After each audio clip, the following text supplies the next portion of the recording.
I bought a dodgy old box with an engine and some parts inside, put it on an even older bicycle and hoped for the best. Is it gold or just old? Let's find out. A Facebook Marketplace ad led me to the most magnificent spot, a closed down antique shop. The owner told me that the people often still wander in. Luckily they're good people and even cut me a deal. For only $1,700 I will soon have a motorbike. Well, a motor bicycle. I quickly unboxed my new find. Everything was still in its original packaging, which made for a sticky situation. So I started cleaning with petrol.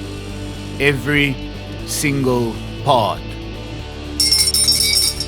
At least it looked like all the parts are present. Have you ever tried opening a Ziploc bag with gloves? Don't. Keep in mind that I have practically no mechanic experience. So I had Swari come help me. You'll see him in a bit. Now we have to talk about the biggest issue. This bicycle hasn't moved in over a decade. It's around 20 years old and we don't know if it works. Being two men who lack female supervision, we skipped the testing and put a motor in it. But first...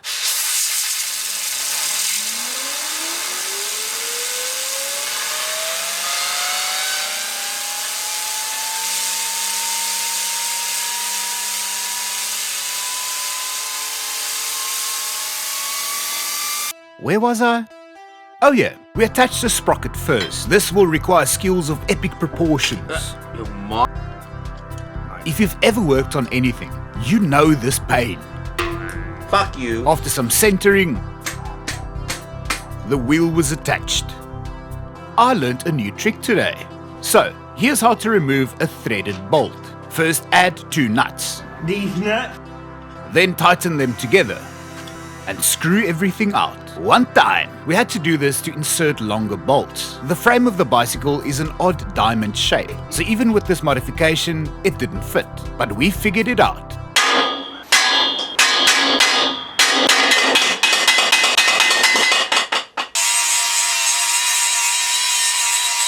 I then got to mounting the engine. The editing makes me look good here, but in reality, I have no idea what I'm doing. To prove this, look how much Swari on the right accomplishes, while I struggle to just enter a nut.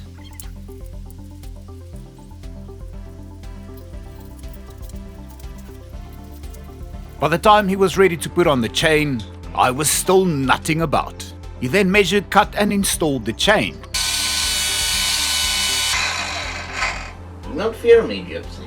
I turned my back for a second and Swari started cutting my tire. He had to do this though, as it was rubbing the chain in the wrong way.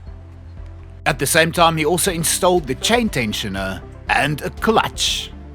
So I made myself handy by attaching the carb.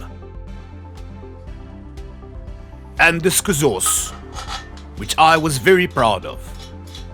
We faced a lot of challenges. The tank needed longer rods that had to be welded on. Then those rods pressed against the cables. PVC pipes to the rescue.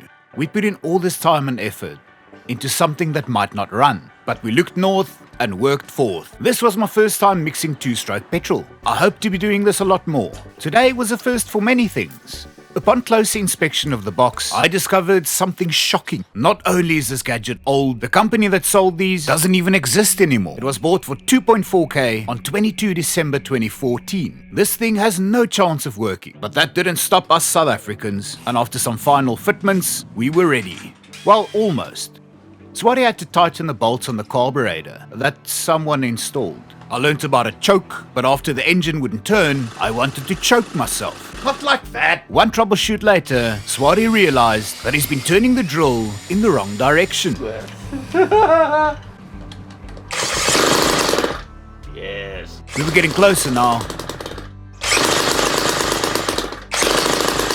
And finally... Oh, yes! It's alive!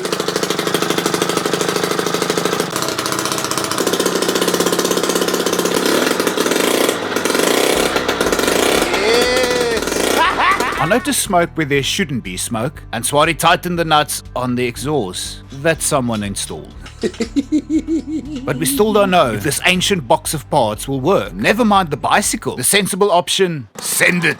Can't be that bad. It's like riding a bicycle.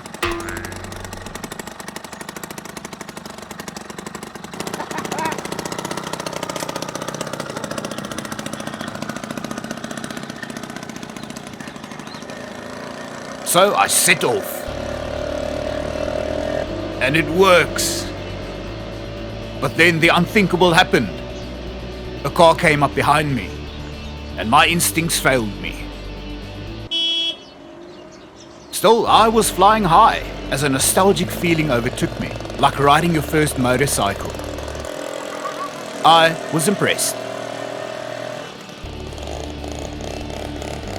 I plan to modify this beast soon.